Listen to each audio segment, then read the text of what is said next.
Hey guys, this is Miss Bowen. We're going to be doing some more watercolor today. I want you to make sure that you have your paper taped down. I'm using some blue painter's tape, but remember, plain old Scotch tape will work too. The reason that we tape down our watercolor paper is that because it gets wet, and as it dries it wants to curl up. So remember, that's why we always tape it down. We are doing this fall corn today. I want you to make sure that you have a red crayon today, a yellow crayon, an orange crayon, and a purple crayon. That's a little different than what we've done in the past.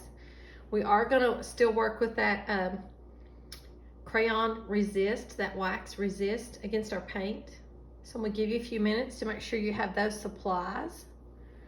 And we'll wait just a few minutes to make sure everybody joins us and everybody has what they need.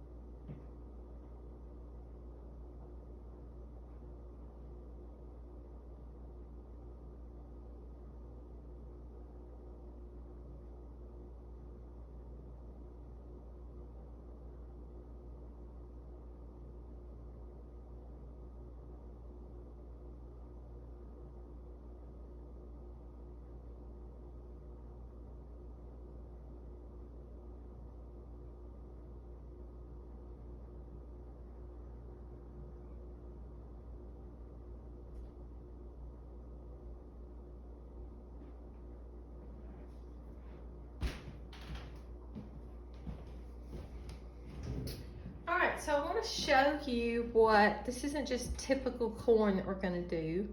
We're going to be doing something called glass gem Indian corn. Looks like this. It's all different colors. People use it to decorate with it in the fall. Let me see if I can enlarge it here a little bit. Look at all those different colors of the corn. Now supposedly, I've never done this, but supposedly if you were to pop this, the kernels would actually pop those different colors as well. You'll see some greens in here, so if you want to later add some green as well, you can. It looks like the sky is the limit on what it could be. This one has a lot of the pinks in it. We could get pink by using more water in our red. So this is what we're trying to achieve today. Okay, here's some more. It's really pretty. And then you've got the husk that is on the corn, which is like what we have drawn as well. So we'll see if we can achieve that today. I want to show you that before we got started. The first thing we're going to do is we are going to take our yellow crayon, and we're going to use that yellow crayon and go over our lines for our corn husk. Okay, so just like we did our bee and we did some of our pumpkin, we're going to start out with this crayon first and do those little extra texture lines that are in there too. It will just make it pop and look better after we get our yellow paint on there.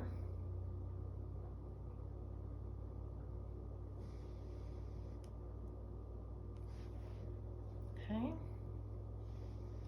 Now remember, everybody paints at a different pace. Everybody draws at a different pace. So if I'm going faster than you are, it's okay. I should be. I'm older than you are. I've been doing this for a long time. We'll just do a small section so you know what you're doing, and then you will have the remainder of your time on your own to actually finish it. So there's no need for anybody to have a meltdown or get upset over anything dealing with this, okay?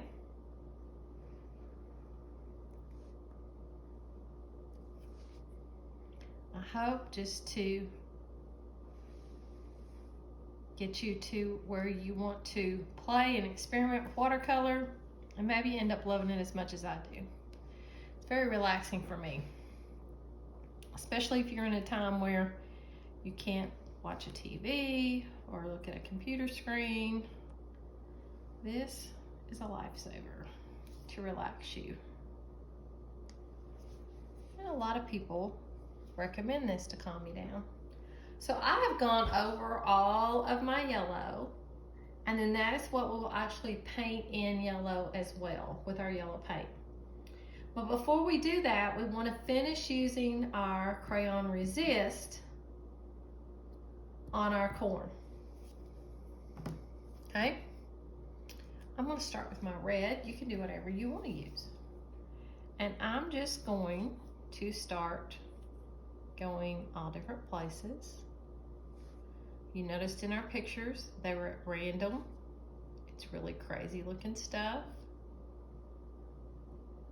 And I may not do my Crayon Resist everywhere. I may just do it in a few places. There may be a few places that I want to just color my corn in red, solid red. I can do that too.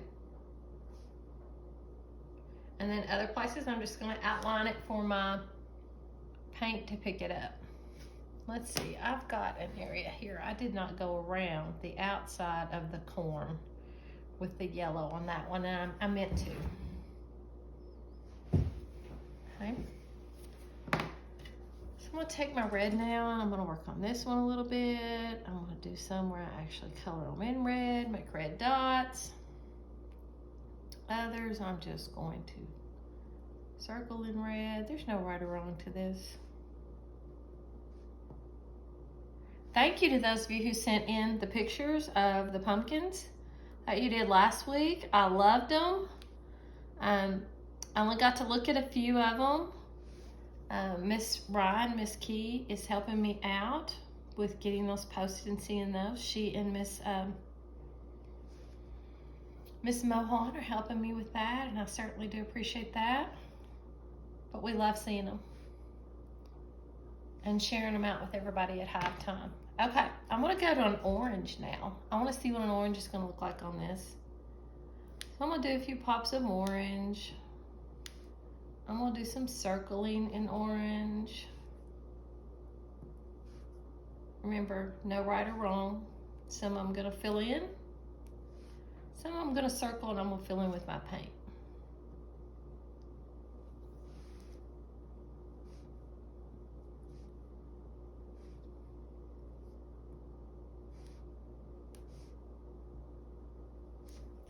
Now the paint part of this is going to be interesting too. Remember, we have our different techniques. We have our wet on wet, and we have our wet on dry. Wet on dry is when you want a darker, more prominent color. Wet on wet is when you want it to look more washed out. So we'll talk about that here in a minute. So be thinking about if you want it to be really dark or if you want some areas for it to be light. When we looked at those pictures, some of the kernels were really, really dark, and some of them were really, really light. I'm going to use a purple now. I don't know if you noticed, but there was some purple in that as well.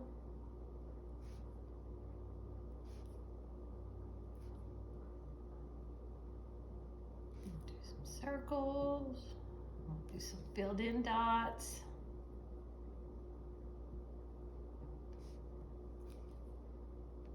Maybe a little more over here.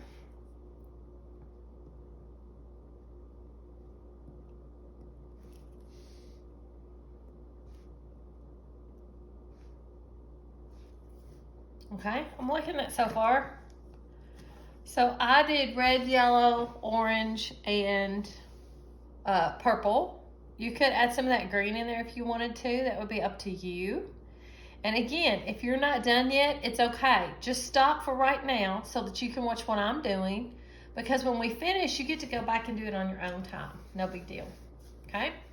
Remember, you've got your water. You always want to get your brush wet first in the water. Never, ever, ever leave your brush in the water. It tears your brush up. I'm going to show you what the wet on dry is going to look like for our corn husk here. We're just going to use our wet brush, take it lightly across our yellow paint, and when we do that, we get the nice bright yellow color for our corn husk. And our crayon is going to help keep it from going out and bleeding out onto the rest of our paper. Now remember, if your brush is not gliding, it's because you don't have enough water. If your color doing wet on dry is not as dark as you want it, it's because you need to pick up more paint on your brush. But don't ever grind it into, just brush it across it several more times. You don't have to get in there and dig in your paint. That'll tear your brush up, that'll tear your paints up. Okay? Always go back to your water.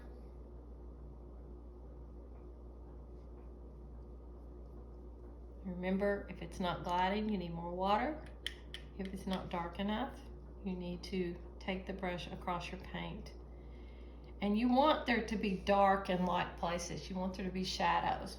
And remember, if there's ever an area you want to put more paint down, when it dries, you can go back and do it a second time. There's no problem whatsoever.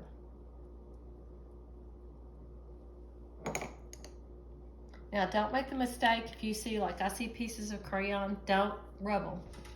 When it's all dry, then you can shake your paper off and they'll come off. But don't be doing that now, you'll end up with a mess. Remember, this needs to set a couple of hours so it's completely dry before you pick it up.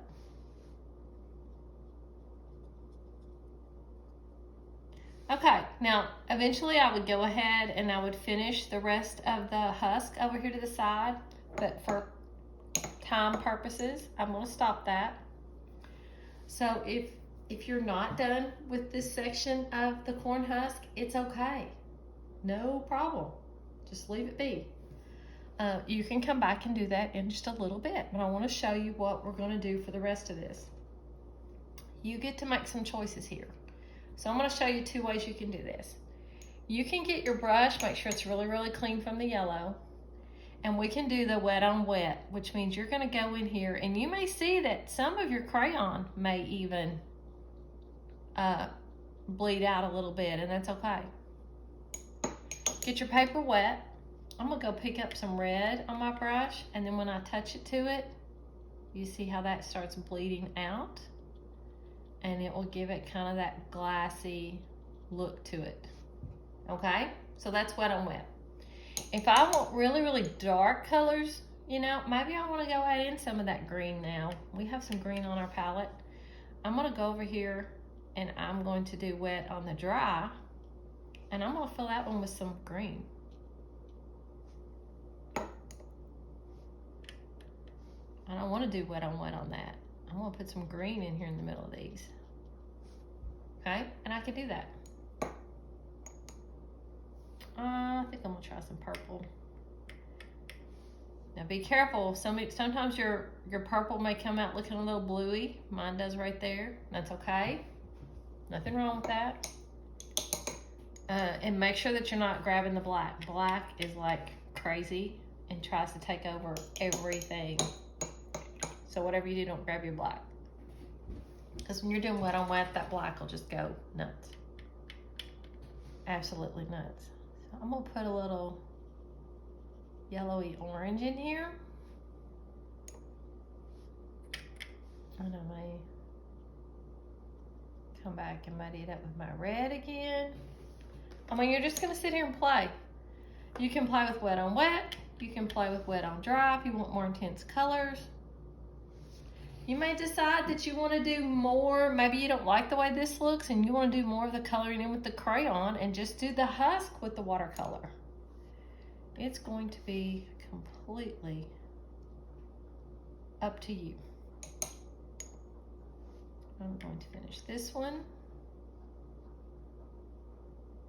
I'm using more reds in mine. Now this up here has dried a little bit now. I want these to be darker, so I'm going to go back and I'm going to add another layer of them. Remember we said we could always add layers after one part has gotten dry. Okay. I think I kind of like the way that little bit of green looks, so I'm going to come drop some green in here. Down a little further.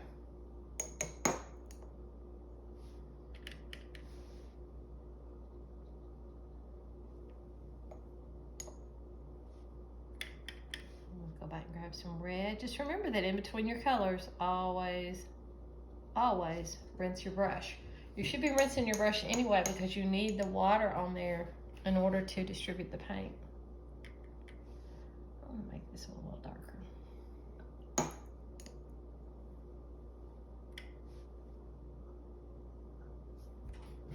Okay. I think I'm happy with that one. Maybe. Don't expect perfection. You will never achieve perfection. Just be happy by learning something new. All right. So we did some wet on wet. You saw what that looked up here. And then I could go back and I could add more color later if I wanted to. Over here, I think over here I'm going to try to do just a straight on color. And again, I don't expect you to move at the same pace I'm moving. I've been doing this a long time. I don't expect yours to look like mine or be exactly like mine. We're different people with different years of experience.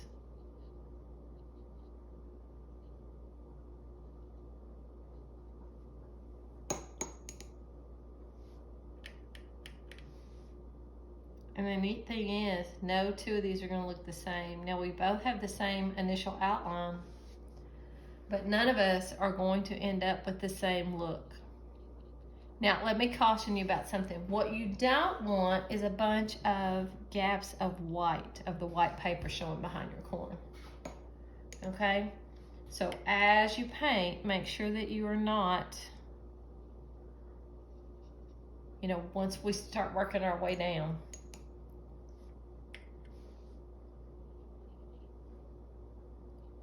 don't leave any little gaps. Like, try to make them little dots, little new kernels of corn, so that you don't have white showing up. That would look kind of weird on your corn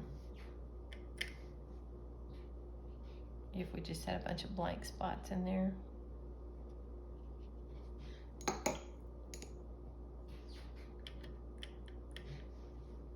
right, let me go back, try to put some yellow in here. Fill in these spots. I don't want any of that white. And again, it doesn't matter if some of my stuff starts running together. Okay?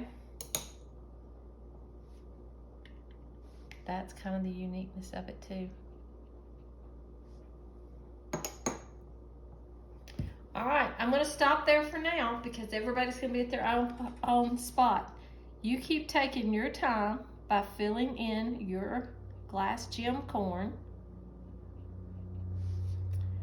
with your yellow husk on the outside of it, and everybody's, I'm sure, is going to look completely different. Just remember, don't leave a bunch of white spots. Keep going back, filling in after it dries. Like, I'm going to go over on this spot just to show you real quick.